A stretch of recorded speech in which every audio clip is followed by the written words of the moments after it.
Indian పాలిటీలో panchayat Raj గురించి మనం మాట్లాడుకుందాం. పంచాయతీ రాజ్ అంటే రూరల్ లోకల్ గవర్నమెంట్స్ మీద వచ్చే క్వశ్చన్లు. ఇవి చాలా సింపుల్గా ఉన్నట్టు అనిపించినప్పటికీ కూడా దీంట్లో కొంచెం మనం అంటే నా రెగ్యులర్ క్లాస్ విన్న వాళ్ళకి తెలుసు, ఆర్టికల్స్ అన్ని గుర్తుపెట్టుకుంటారు, అయినా కూడా ఇక్కడ కొంచెం లాజికల్ థింకింగ్ ఉంటుంది. అది కూడా మీరు ఇక్కడ కన్సిడర్ చేసి సమాధానాలు గుర్తించండి. దీంట్లో క్వశ్చన్ నెంబర్ 1, ఈ కింది వివరణల్ని పరిశీలించండి. ఇక్కడ ఈ కింది వివరణల్ని పరిశీలించండి అన్నప్పుడు ఏం స్టేట్మెంట్లు ఉన్నాయో గమనించండి. ఒక రద్దయిన పంచాయతీ స్థానంలో ఎన్నుకొనబడిన ఒక పంచాయతీ రద్దయిన పంచాయతీ యొక్క మిగిలిన కాల అవధి వరకు పదవిలో ఉంటుంది, కానీ పూర్తి కాల అవధి వరకు పదవిలో కొనసాగదు అంటున్నారు.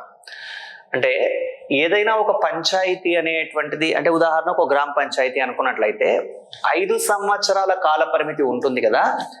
5 years కన్నా ముందే ఒకవేళ రద్దయిపోయినట్లయితే ఏ కారణం చేతైనా మళ్ళీ ఎన్నికలు జరిగిన తర్వాత కొత్తగా పంచాయతీ ఏర్పాటైతే, అంటే ఉదాహరణకి 2 years తర్వాత ఒక గ్రామ పంచాయతీ రద్దయిపోయిన తర్వాత మళ్ళీ ఎన్నికలు జరిగాయి. ఆ ఎన్నికలు జరిగిన తర్వాత కొత్తగా ఏర్పడినటువంటి గ్రామ పంచాయతీ రిమైనింగ్ 3 years ఉంటుంది, టోటల్ 5 years కాదు అంటున్నాడు. అంతే కదా.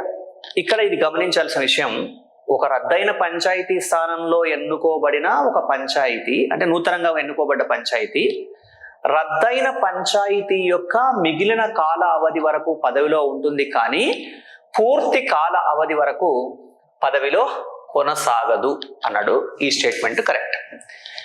అలాగే రెండవ స్టేట్మెంట్ ఏంటి, పంచాయతీలలో షెడ్యూల్డ్ కులాలకు, షెడ్యూల్డ్ తెగలకు మరియు మహిళలకు సీట్లు ప్రత్యేకించి కేటాయించబడినవి, కానీ వెనకబడిన వర్గాల వారికి ఎటువంటి రిజర్వేషను లేదు అన్నాడు. ఇక్కడ గమనించాల్సిన విషయం ఏంటంటే ఏమన్నారు, ఒక పంచాయతీలో షెడ్యూల్డ్ కులాలకు, షెడ్యూల్డ్ తెగలకు మరియు మహిళలకు సీట్లు ప్రత్యేకించి కేటాయించబడినవి అన్నాడు. 243D మరియు 243D ప్రకారం గ్రామీణ స్థానిక ప్రభుత్వాలు అంటే పంచాయతీల్లో రిజర్వేషన్లు ఉన్నాయి. ఎవరికి ఉన్నాయి? ఎస్సీలకి ఉన్నాయి, ఎస్టీలకి ఉన్నాయి. ఎస్సీ ఎస్టీలకు రిజర్వేషన్లు ఎలా ఉంటాయి అంటే జనాభా ప్రాతిపదికన రిజర్వేషన్లు ఉన్నాయి. అలాగే మహిళలకేమో 1/3 వంతు రిజర్వేషన్లు ఇవ్వడం జరుగుతుంది. కానీ వెనకబడిన వర్గాల వారికి అంటే బీసీలకి, బ్యాక్వర్డ్ క్లాసెస్కి ఎలాంటి రిజర్వేషను లేదు. ఎందుకు లేదు అంటే బీసీ రిజర్వేషన్లు నిర్ధారించవలసింది ఎవరు? రాష్ట్ర ప్రభుత్వం. కాబట్టి దీంట్లో గమనించండి, 1 కరెక్టే, 2 కరెక్టే. 1 మాత్రమే కాదు, 2 మాత్రమే కాదు, 1 మరియు 2 కూడా సరైన సమాధానమే. సో కాబట్టి ఈ ప్రశ్నకు సమాధానం 1 and 2 రెండు సరైనవే అని గమనించాలి. Next question number 1, consider the following statements. Consider the following statement. A panchayat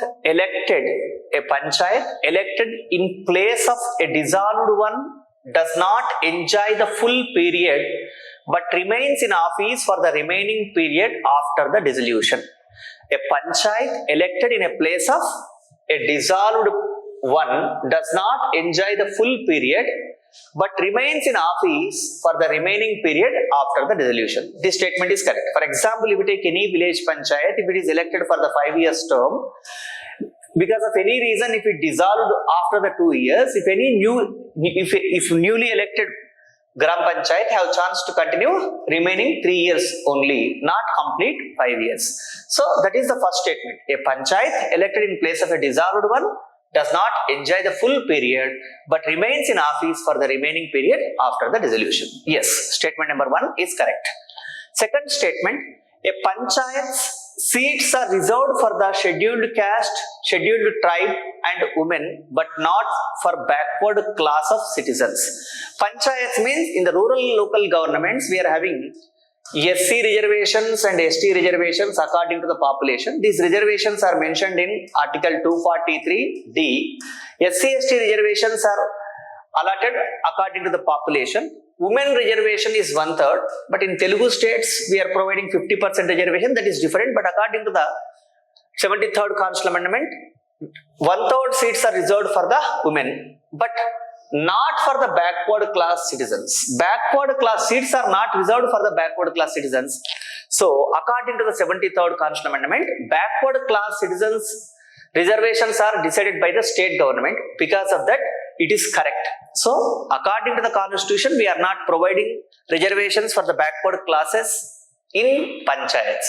So both statements, statement number 1 and statement number 2, both are correct. 1 and 2 are correct. So ఇక్కడ గమనించండి, ఒకసారి ఇంగ్లీష్ క్వశ్చన్ కున్నప్పుడు, తెలుగు క్వశ్చన్ కున్నప్పుడు ఏబిసిడీలు ఏవైనా ఉండని, మనం క్వశ్చన్లు ఏది కరెక్టో అది ఐడెంటిఫై చేద్దాం.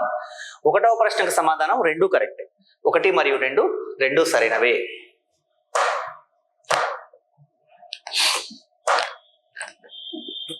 రెండవ ప్రశ్న, ఈ కింది వివరణల్ని పరిశీలించండి అంటున్నాడు.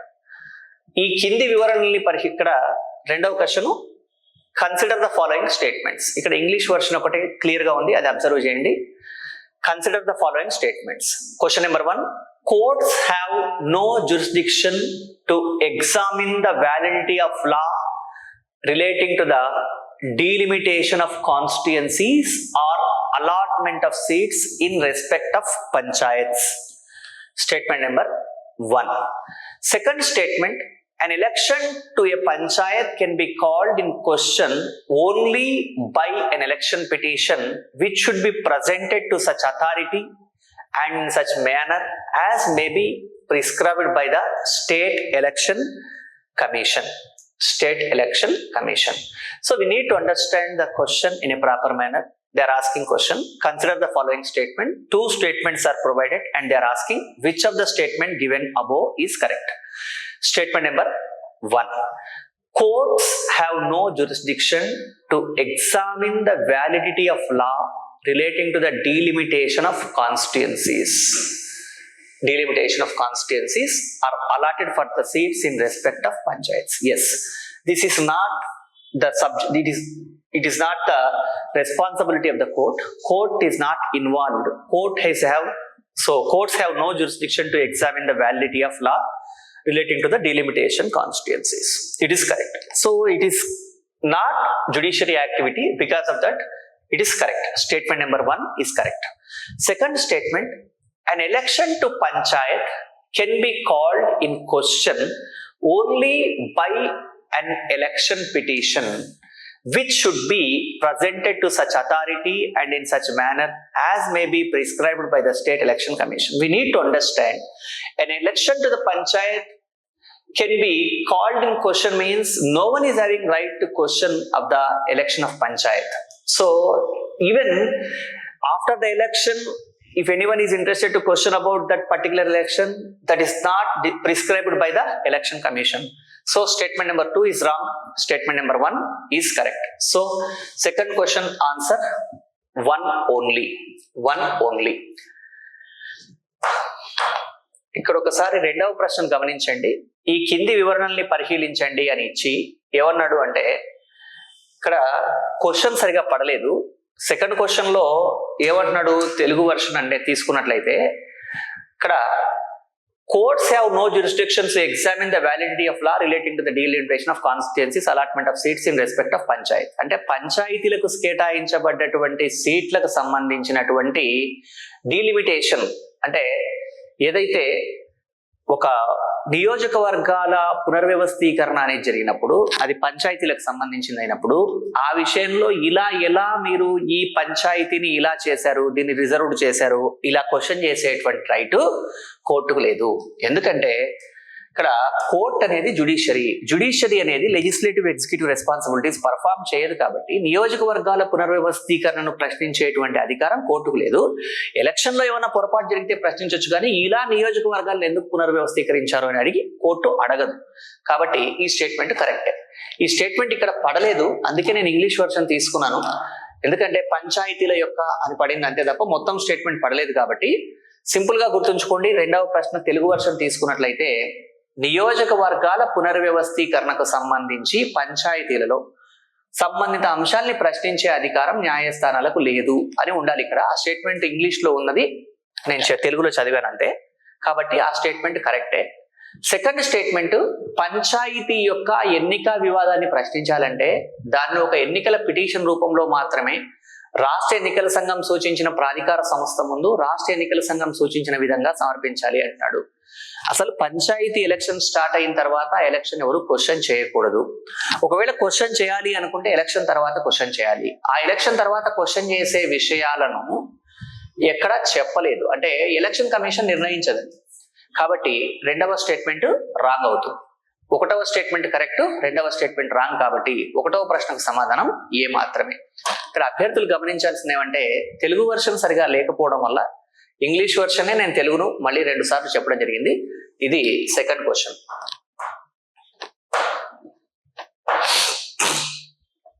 థర్డ్ క్వశ్చన్, ఈ కింది వ్యాఖ్యలను పరిశీలించుము. ఈ కింది వ్యాఖ్యలను పరిశీలించుము అని చెప్పి పై వ్యాఖ్యలలో ఏది లేదా ఏవి సరైనవి అన్నాడండి. రాజ్యాంగ సవరణ చట్టం 1992 ద్వారా 11వ షెడ్యూలు భారత రాజ్యాంగంలో ప్రవేశపెట్టబడింది. 73rd కాన్స్టిట్యూషన్ అమెండ్మెంట్ 1992 ద్వారా 11th షెడ్యూల్ అనేది భారత రాజ్యాంగంలోకి వచ్చింది అంటున్నాడు. సో కాబట్టి ఈ స్టేట్మెంట్ మనం సరైనదనే భావించాలి. ఎందుకంటే 73వ రాజ్యాంగ సవరణ ద్వారా 11వ షెడ్యూలు, 74వ రాజ్యాంగ సవరణ ద్వారా 12వ షెడ్యూలు భారత రాజ్యాంగంలో నూతనంగా పొందుపరచబడ్డటువంటి అంశాలు. ఇక రెండవ స్టేట్మెంట్ ఏమంటున్నాడు, భారత రాజ్యాంగ 11వ షెడ్యూలు భారత రాజ్యాంగ ప్రకరణ 243W సంబంధించింది అన్నాడు. ఒకసారి ఇక్కడ గమనించండి, the election schedule of the constitution of India correspondent to article 243W of the constitution of India అంటున్నాడు. ఇక్కడ మీకు గమనించాల్సిన పాయింట్ ఏంటి అంటే 73వ రాజ్యాంగ సవరణ 74వ రాజ్యాంగ సవరణలో 73rd constitution amendment 11th schedule articles ఎక్కడి నుంచి ఎక్కడ దాకా అంటే 243 నుంచి 243O దాకా. 74th amendment 12వ schedule articles 243P నుంచి 243ZG వరకు కదా. సో ఇక్కడ మీరు అబ్జర్వ్ చేయండి, 240 ఇక్కడ the 11th schedule of the constitution of India correspondent article 243W of the constitution of India. ఇక్కడ 243 నుంచి 243O వరకు ఉన్న తర్వాత PQRS తర్వాత అప్పుడు మనకి WXYZ వస్తుంది. కాబట్టి ఇక్కడ వీళ్ళు అడుగుతున్న ప్రశ్న ఏంటి, ద 11th షెడ్యూల్ అన్నాడు కాబట్టి 11th షెడ్యూల్ కి 243W వస్తుందా అంటే రాదు, ఇది 12th షెడ్యూల్లో వస్తుంది. కాబట్టి దీంట్లో the 11th schedule was inserted in the Constitution of India by the Constitution Amendment 73rd Amendment Act 1992 is correct. 1 only is correct, 2 is wrong. So because of that, third question answer is A. ఈ కింది వ్యాఖ్యల్ని పరిశీలించండి. రాజ్యాంగ సవరణ 73వ సవరణ చట్టం 1992 ద్వారా 11వ schedule భారత రాజ్యాంగంలో ప్రవేశపెట్టబడింది. ఎస్, కరెక్టే. భారత రాజ్యాంగ 11వ షెడ్యూలు భారత రాజ్యాంగంలోని 243W సంబంధించింది అంటున్నాడు. 73వ రాజ్యాంగ సవరణ 11వ షెడ్యూలు 243 నుంచి 243O వరకు ఉన్న నిబంధనలనే పరిగణనలోకి తీసుకుంటుంది. 74వ రాజ్యాంగ సవరణ 12వ షెడ్యూలు 243P నుంచి 243ZG వరకు ఉన్న నిబంధనల్ని పరిగణలోకి తీసుకుంటుంది. కాబట్టి P తర్వాత QRSTUVW వస్తుంది అంటే ఇది 74వ రాజ్యాంగ సవరణలోకి వస్తుంది. ఇది 12వ షెడ్యూల్లోకి వస్తుంది కానీ 11వ షెడ్యూల్లోకి రాదు. కాబట్టి 11వ షెడ్యూల్ అన్నారు కాబట్టి ఈ స్టేట్మెంట్ రాంగ్, 1వ స్టేట్మెంట్ కరెక్ట్. కాబట్టి 1 మాత్రమే సరైనవి. ఇది ఇక్కడ మనం గమనించాల్సిన ప్రశ్న. Next 4th question, consider the following statements. Statement number 1, they are providing 3 statements and they are asking question, which of the statement given above are correct? Question number 1, according to Article 243D, 1/3 of the seats are reserved for the scheduled caste and scheduled tribes in every panchayat. According to Article 243D, SC reserved and ST reserved seats are reserved according to the population. Women reserved seats, women reservation is 1/3. So according to the Article 243D, 1/3 of the seats are reserved for the women, not for the scheduled caste and scheduled tribes every panchayat. So this statement is wrong. Second statement, not less than 1/3 of the total number of seats are reserved for the SCs and STs in every panchayat are reserved for women belongs to the scheduled caste or as the case may be the scheduled tribes. So we need to understand second statement, not less than 1/3 of the total number of seats are reserved for the SCs and STs in every panchayat are reserved for women belongs to the scheduled caste or scheduled caste are the case may be the scheduled tribes. So they are communicating whatever the seats are reserved for the SC STs, among that seats 1/3 seats are reserved for the women. So that is reservations in reservation, that is called imperia in imperia. So whatever the seats are allotted for the SC STs, among them 1/3 seats are reserved for the scheduled caste and scheduled tribe women. So it is correct. Statement number 2 is correct. Third statement, not less than 1/3 of the total number of offices of chairpersons in panchayat at each level are reserved for women. Not less than 1/3 of the total number of offices of the chairpersons in panchayats at each level are reserved for women. Yes, it is also correct. So second and third statements both are correct. So whenever second and third statements both are correct, 2 and 3 only. First statement is wrong, second and third statements are correct. So fourth question answer is B. So next, ఇక్కడ గమనించాలి, ఈ కింది వివరణల్ని పరిశీలించండి. ప్రకరణ 243D ప్రకారం ప్రతి పంచాయతీలోనూ 3/1 సీట్లు scheduled కులాలు మరియు షెడ్యూల్డ్ తెగలకు ప్రత్యేకించబడినవి. 243D ప్రకారం మహిళలకు 1/3 సీట్లు రిజర్వ్ చేయబడ్డాయి, కానీ షెడ్యూల్డ్ కులాలు షెడ్యూల్డ్ తెగలకు 1/3 అని చెప్పలేదు. యాజ్ పర్ పాపులేషన్, జనాభా ఆధారంగా అని చెప్పారు, కాబట్టి ఈ స్టేట్మెంట్ రాంగ్. సెకండ్ స్టేట్మెంట్, ప్రతి పంచాయతీలో షెడ్యూల్డ్ కులాలు మరియు షెడ్యూల్డ్ తెగల వారికి రిజర్వ్ చేయబడిన మొత్తం సీట్లలో 3/1 సీట్లకు తక్కువ కాకుండా ఆయా షెడ్యూల్డ్ కులాలు మరియు షెడ్యూల్డ్ తెగలకు చెందిన మహిళలకు రిజర్వ్ చేయబడినవి. ఇదేంటి అంటే ఎస్సీ ఎస్టీలకి ఏవైతే సీట్లు రిజర్వ్ చేయబడ్డాయో అలా రిజర్వ్ చేయబడ్డ సీట్లలో దాంట్లో 1/3 ఎస్సీ ఎస్టీ ఉమెన్ కి రిజర్వ్ చేయబడ్డాయి అంటారు. అంటే రిజర్వేషన్లలో రిజర్వేషన్, ఇంపీరియా ఇన్ ఇంపీరియా అంటారు దీన్ని. అంటే ఇప్పుడు for example, according to the population, జనాభా ప్రాతిపదికన షెడ్యూల్డ్ కులాలు షెడ్యూల్డ్ తెగలకు ఏవైతే సీట్లు రిజర్వ్ చేశారో దాంట్లో మళ్ళీ 1/3 షెడ్యూల్డ్ కులాలు మరియు షెడ్యూల్డ్ తెగల మహిళలకు రిజర్వ్ చేయాలి అంటున్నారు. నిజమే, కాబట్టి ఈ స్టేట్మెంట్ కరెక్ట్. 1వ స్టేట్మెంట్ రాంగ్, 2వ స్టేట్మెంట్ కరెక్ట్. మళ్ళీ 3వ స్టేట్మెంట్ ఏంటి అంటే, పంచాయతీలలో ప్రతి స్థాయి వద్ద మొత్తం చైర్పర్సన్ల పదవుల సంఖ్యలో 3/1 తక్కువ కాకుండా మహిళలకు రిజర్వ్ చేయబడ్డవి అంటున్నారు. అంటే ఏవైతే మహిళలకి, అంటే సింపుల్ గా చెప్పాలంటే 73వ రాజ్యాంగ సవరణ ప్రకారం ఎన్ని సీట్లు అయితే ఉన్నాయో వాటిలో 1/3 సీట్లు మహిళలకు ఇవ్వాలి అన్నారు. చైర్పర్సన్ సీట్లు కూడా 1/3 మహిళలకు ఇవ్వాలి, కాబట్టి ఈ స్టేట్మెంట్ కూడా కరెక్టే. సో 2 మరియు 3 రెండు కరెక్టే. 4వ ప్రశ్నకు సమాధానం బి, 2 మరియు 3. నెక్స్ట్ 5th క్వశ్చన్, భారత రాజ్యాంగంలోని 9వ భాగం ప్రకారం ఏర్పాటు చేయబడిన ఒక రాష్ట్ర ఆర్థిక సంఘం ఈ కింది వానిలో ఏ అంశాలపై గవర్నర్కు సిఫారసులు చేస్తుంది? ఆర్థిక సంఘం ఏ విషయాల విషయంలో గవర్నర్కి సిఫారసు చేస్తుంది అని ఇచ్చి అక్కడ 3 స్టేట్మెంట్స్ ఇవ్వడం జరిగింది. ఇచ్చి వాటిలో సరైన జవాబును గుర్తించమన్నాడు. 1వ స్టేట్మెంటు రాష్ట్రం విధించే పన్నుల ద్వారా సమకూరే నికర ఆదాయాన్ని రాష్ట్రము మరియు పంచాయతీల మధ్య పంపిణీ చేయడం. రాష్ట్రం విధించే పన్నుల ద్వారా సమకూరే నికర ఆదాయాన్ని రాష్ట్రము పంచాయతీల మధ్య పంపిణీ చేయాలి అంటున్నారు. ఇది కరెక్టే. రాష్ట్రం ఏదైతే పన్నులు విధిస్తుందో దానివల్ల వచ్చేటువంటి ఆదాయాన్ని రాష్ట్రము మరియు పంచాయతీల మధ్య పంపిణీ ఎలా చేయాలో ఆర్థిక సంఘం సూచిస్తుంది. కరెక్టే.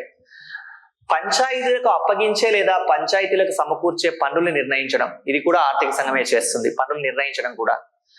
రాష్ట్ర సంఘటన నిధి నుండి పంచాయతీలకు మంజూరు చేసే సహాయక గ్రాంట్లు, ఇవన్నీ కూడా ఆర్థిక సంఘమే చేస్తుంది. కాబట్టి 1, 2, 3 అన్నీ కరెక్టే. సో 5వ ప్రశ్నకు సమాధానం ఏ. 243I ప్రకారం ఉండేటువంటి ఆర్థిక సంఘం పంచాయతీల విషయంలో ఈ విధులు నిర్వర్తిస్తే, 243Y ప్రకారం ఉండే ఆర్థిక సంఘం పట్టణ స్థానిక ప్రభుత్వాలు, 74వ రాజ్యాంగ సవరణ ప్రకారం 243Y ప్రకారం ఉండేటువంటి ఆర్థిక సంఘం పట్టణ స్థానిక ప్రభుత్వాల్లో ఇక్కడ ఇవ్వబడ్డ విధుల్ని నిర్వర్తిస్తుంది. ఇది గమనించాలి.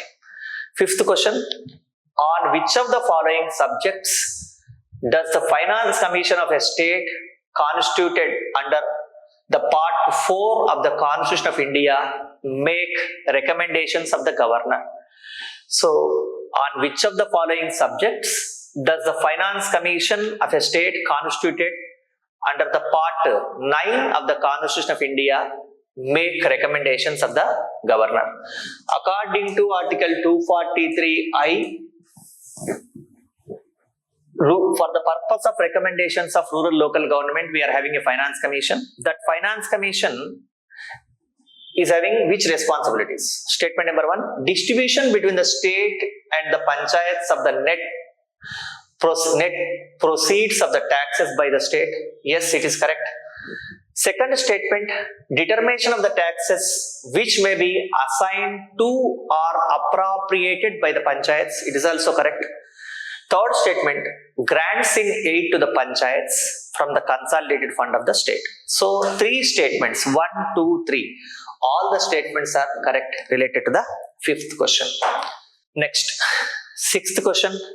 ఈ కింది వానిలో ఏది సరైనది కాదు? 4 స్టేట్మెంట్లు ఉన్నాయి, ABCD ఉన్నాయి, కాంబినేషన్స్ ఏమీ లేవు. అంటే ఇక్కడ 3 సరైనవి ఉంటాయి. కాబట్టి ఇలాంటి క్వశ్చన్ వచ్చినప్పుడు మనమే ఏం చేయాలి అంటే సరైనవి అని అనుకొని మనమే సరైనవేవో ఐడెంటిఫై చేసుకుంటూ పోయి సరికానిది ఫైనల్ గా ఆన్సర్ చెప్పాలి. ఫస్ట్ ఏమంటున్నాడు? పంచాయతీలకు సంబంధించిన భారత రాజ్యాంగంలోని 9వ భాగము ఒక ఆర్థిక సంఘం ఏర్పాటుకు ఉపకరించింది.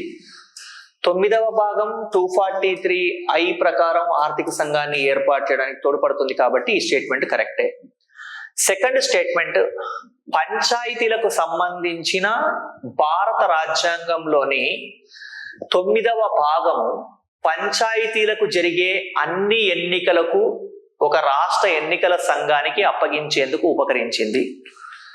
పంచాయతీలకు సంబంధించిన భారత రాజ్యాంగంలోని 9వ భాగము పంచాయతీలకు జరిగే అన్ని ఎన్నికలకు ఒక రాష్ట్ర ఎన్నికల సంఘానికి అప్పగించేందుకు ఉపకరించింది.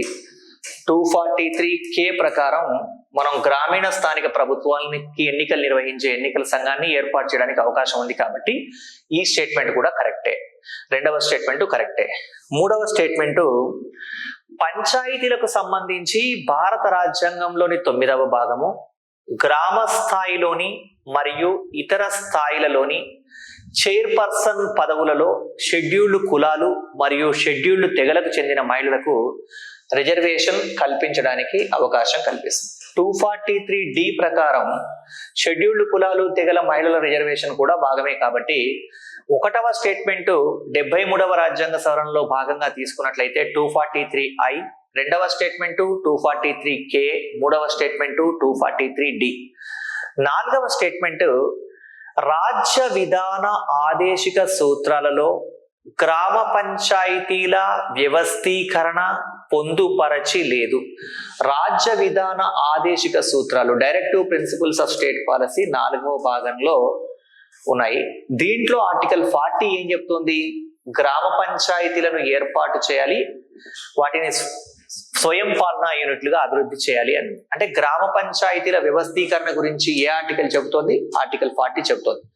ఇక్కడ ఏమంటారు? రాజ్య విధాన ఆదేశిక సూత్రాలలో గ్రామ పంచాయతీల వ్యవస్థీకరణ పొందుపరచి ఉంది అంటే ఇది కూడా కరెక్ట్ అయ్యేది. పొందుపరచి లేదు అన్నారు కాబట్టి ఈ స్టేట్మెంట్ రాంగ్. ఎందుకంటే పొందుపరచి ఉంది ఆర్టికల్ 40లో. ఇక్కడ మన ప్రశ్న ఏంటి అంటే ఏది కరెక్ట్ అని కాదు, ఈ కింది వానిలో ఏది సరైనది కాదు అన్నప్పుడు మనం 1, 2, 3 సరైనవి కాబట్టి డి సరైనది కాదు అంటే ఇక్కడ మనం మళ్ళీ ఇవన్నీ క్లియర్ చేసేసి ఈ 3 స్టేట్మెంట్లు చదువుకున్నప్పుడు ఇక్కడ పొందుపరచి లేదు అని ఉంది, ఇక్కడ పొందుపరచి ఉంది కాబట్టి మన ప్రశ్న సరైనది కాదు ఏదో చెప్పాలి కాబట్టి డి సరైనది కాదు. 6వ ప్రశ్నకు సమాధానం ఈ కింది వానిలో ఏది సరైనది కాదు అంటే డి సరైనది కాదు అని గమనించాలి. Next 6th question, which one of the following is not correct? So we need to cross check 4 statements are given. Among them they are asking question which one of the following is not correct. So whenever they are asking this type of question, if there is no ABCD combination, if they are giving 4 statements, they are asking question which is not correct. Generally 1 is not correct, 3 is correct. This is basic rationality. So we will try to think which is correct. First we need to identify correct statements among these 4. After that easily we have chance to identify which is not correct. We will try to cross check one by one. A.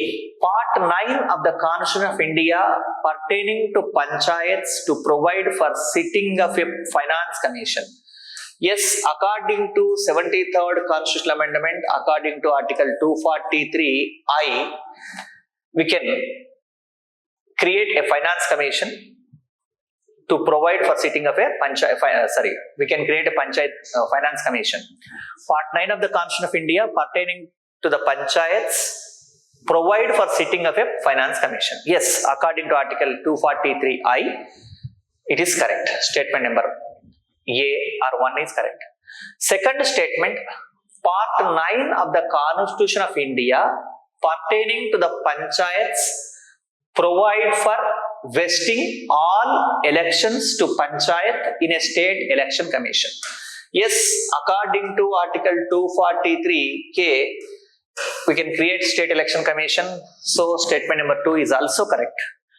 Third statement, Part 9 of the Constitution of India is pertaining to the Panchayats provide for the reservations for the post of chairpersons at the village level or any other level for the scheduled caste and scheduled tribe women. Yes, according to Article 243D, we are having a reservations. On that reservation, this type of scheduled caste and scheduled tribe reservations for women is also there. So this C is also correct. Next, D. Organization of village panchayats is not included in the directive principles of state policy. In the 4th part of the Indian Constitution, we are having a directive principles of state policy from Article 36 to 51. Among these articles, Article 40 is discussing about the organization of village panchayats. So they mentioned organization of village panchayat is not included in the directive principles of state policy. It is a wrong statement. Organization of village panchayat is included in the directive principles of state policy. So among these 4 statements, 1, A, B, C, these 3 statements are correct. D is wrong. So they are asking question which of the following is not correct. Whenever A, B, C is correct, automatically D is not correct. So if you consider which one of the following is not correct means simply D is not correct. 6th question answer is D. 7th question, భారత రాజ్యాంగమునకు చేయబడిన 73వ సవరణ కలుగజేయునది అంటున్నాడు. 73వ రాజ్యాంగ సవరణ impact ఏంటి? గ్రామ మరియు జిల్లా స్థాయిల్లో 2 అంచెల పంచాయతీరాజ్ వ్యవస్థ కాదు, 3 అంచెల పంచాయతీరాజ్ వ్యవస్థ. గ్రామ మరియు బ్లాక్ స్థాయిల్లో 2 అంచెల పంచాయతీరాజ్ వ్యవస్థ కూడా కాదు.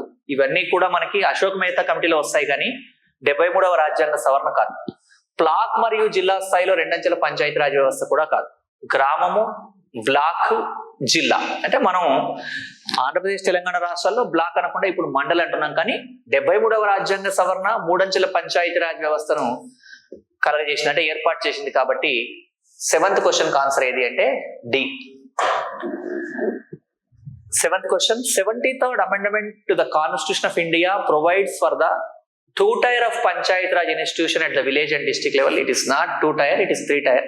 If they mention 2-tier, it is automatically wrong. 2-tier of Panchayat Raj, it is also wrong. 2-tier of Panchayat Raj, it is also wrong. 3 tiers of Panchayat Raj institution at the village, block and district level. So D is the correct. In AP and Telangana states, we are using the word in the place of block, mandal. So 3-tier of Panchayat Raj institution at the village, block and district level is the correct answer for the 7th question. So 7th question answer is D. Then 8th question. పంచాయతీల ఖాతాల నిర్వహణ మరియు వాటి audit కు సంబంధించిన నిబంధనలను ఎవరు రూపొందిస్తారు?